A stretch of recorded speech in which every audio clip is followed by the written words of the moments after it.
Clear out those cobwebs and get ready to be spooked, because this Halloween event is going to have you running to mommy, but not in the way you think. Hello everyone, Soberoni of G&A Reviews here, bringing you a servant spotlight for the foreigner whose real name you can't say unless you have the pass, Jacques de Molay. We'll be examining her stats and skills, as well as going over pointers that how to utilize her effectively, and an overall grade comparing her to how she stacks up to the other 5-star servants. So if you're ready to worship at the altar of sexy evil women, then hit that like button, subscribe, and ring my bell so you can catch all of these spotlight videos as they go up, and you can help out the channel.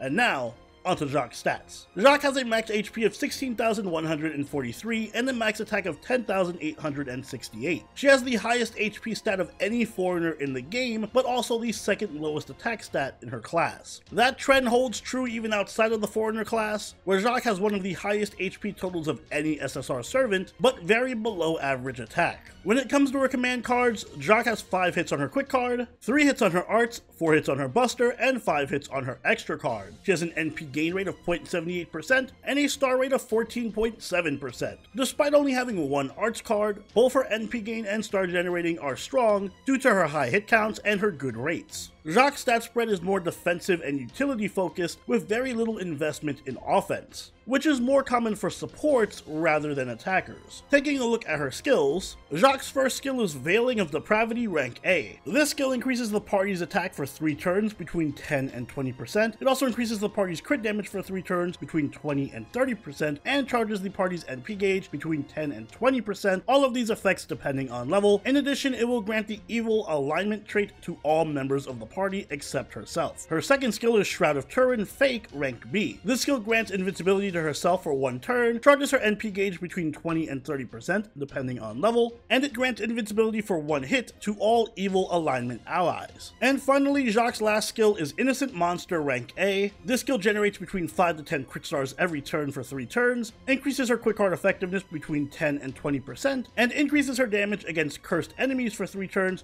between 30 and 50%, all of these effects depending on level. This skill can also be upgraded through a strengthening quest, which will give it the added effect of being able to inflict curse on enemies through her normal attacks for 3 turns. For her passives, Jacques has Existence Outside the Domain rank A, which generates 2 crit stars every turn and increases her own debuff resistance by 10%, Territory Creation rank A, which increases her arch card effectiveness by 10%, and Divinity rank B, which increases her damage by 175. Moving on to her deck and Noble Phantasm, Jacques has a quick Buster deck with Quick, Arts, Buster, and a quick Noble Phantasm. Her Noble Phantasm is Vendradi Trize. It's an AoE quick attack that deals damage to all enemies with between 600 and 1000% damage modifier, depending on level. It also inflicts Curse on all enemies for 5 turns, inflicts Evil Curse on them for 5 turns as well, and increases her own NP damage for 3 turns between 20 and 40%, depending on overcharge. Jacques' Ascension mat requirements are very lenient since she is a foreigner, and she doesn't need much of anything with the exception of Comet Shard. For level Ascension, she's going to need 10 each of Bones, Chains, Metals, Pages, Spinal Fluid, Hearts of a Foreign God, Eggs, and Comet Shards. While for leveling her skills, she's going to need an additional 10 Bones and 10 Chains, 12 Metals, Pages, and Spinal Fluids, and 15 Hearts, Eggs, and Comet Shards per skill. You know, as I'm writing this review, I just realized how much cooler it would have been if I released this spotlight on Friday the 13th.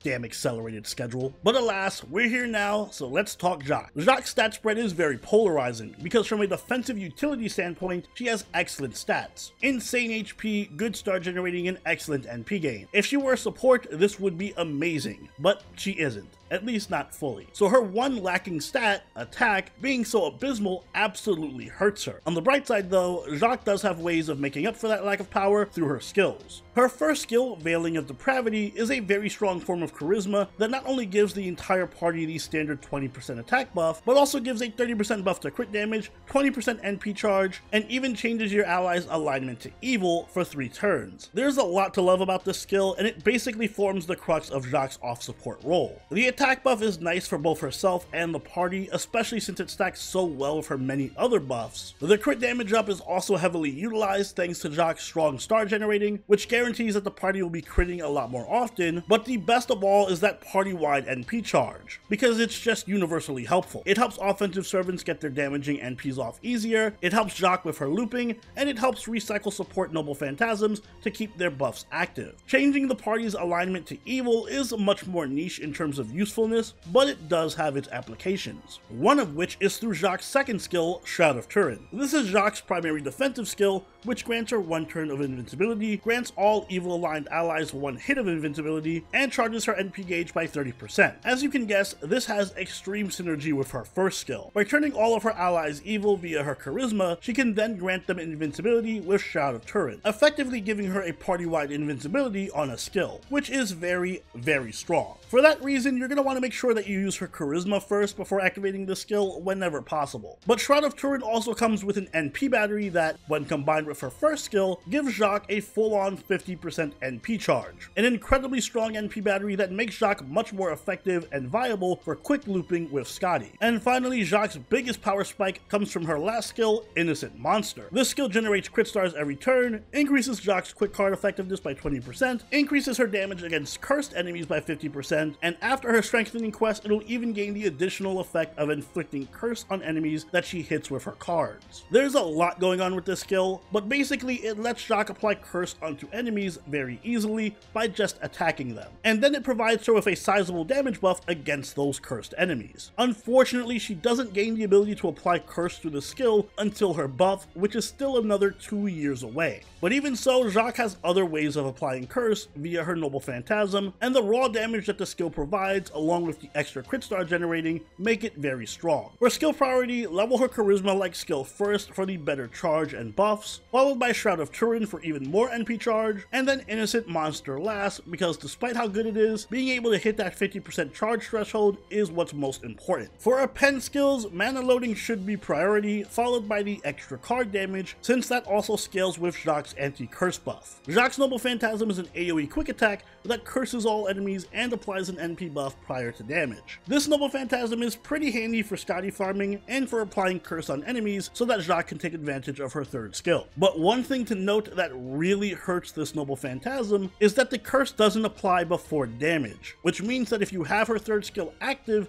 and use this NP, your NP will not benefit from that 50% damage buff, because curse is applied after the NP ends. This severely cripples Jacques' damage output and wave farming capabilities. If that curse just applied before damage, she'd actually be one of the stronger AoE quick servants. But as it stands, her Noble Phantasm is actually quite weak when it comes to farming. Still though, she is capable of Skadi farming on a low level, mostly due to her NP battery. Just don't expect her to be anywhere near as strong and consistent as Okita Alter Summer or Voyager. Instead, Jacques tends to shine more as an off support in some very specific quick crit teams, where she can utilize her good star generating and slew of buffs to keep the team fed and their damage up. Her invincibility also makes for an amazing trump card in clutch situations. There are a number of strong synergies that she has with specific servants who benefit from having evil allies or curses like Moriarty, Domon, and Van Gogh, which makes Jacques an ideal support for them in more gimmicky teams. But unfortunately, that's just about as far as Jacques' skills take her, a decent gimmick servant with a very niche role. She's just simply outclassed in many of the other roles that she tries to occupy. For example, as a quick looper, Voyager, who's another foreigner, deals much better wave damage and is far more consistent. He also has a number of good buffs coming up on the way that make him even better in the future. And when it comes to dealing damage through curses, Jacques can't hold a candle to the DPS that Van Gogh puts out. Jacques has her niche use in very specific teams, and she's generally competent as a farmer and off support, but she is vastly outscaled by many other servants. But that doesn't mean that Jacques can't be useful, you just need to know how to use her. As I mentioned, she does have a few more gimmicky setups where she can be allied with servants who explicitly benefit from making allies evil or cursing enemies like Domon, Moriarty, and Van Gogh. She can also work as a general support for quick DPS servants like Ushi. By making the party evil, Jacques can effectively enable any servant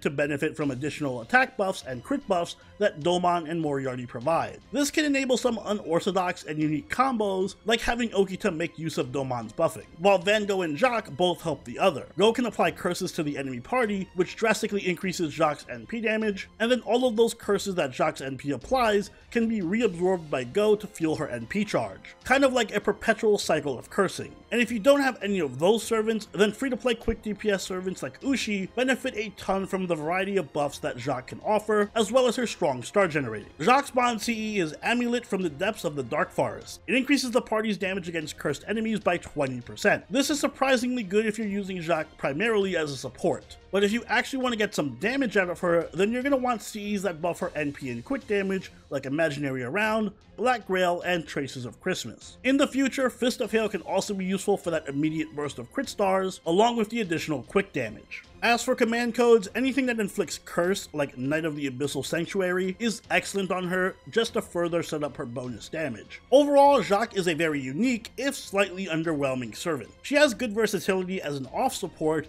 being able to provide a good combination of buffing, protection, and damage, and she can work as a quick looper in Scotty teams if you're desperate for one, but ultimately she just pales in comparison to what's already out there. Even within her limited class, Voyager and Go fulfill her looping and cursing niche far more effectively, and her damage output is very low without a means of consistently cursing enemies, which she can't even benefit from when farming. So for that reason, Jacques gets a B- from me at release, which I'll bump up to a B once she gets that skill buff in 2 years, since that will make her a little bit better at applying her gimmick. But honestly, Jacques just feels like a servant who's one hotfix away from being very good. If her curse simply applied before damage on her Noble Phantasm, she would be so much better. So here's hoping that she gets an NP interlude in the near future that does just that. And those are my thoughts on Jacques. Although she may be lacking a bit in the gameplay department, she is still absolutely usable and not bad by any means. So don't feel too bad if you do end up falling for those Demon Girl thighs and Booba and pull her into your Caldia. But what do you think? Let me know in the comments down below, and if you enjoyed this video, don't forget to leave a like and consider subscribing if you really enjoyed the video. Join the party over in our Discord, chill with us on Twitch, and follow us on Twitter, and I'll see you all in the next Servant Spotlight.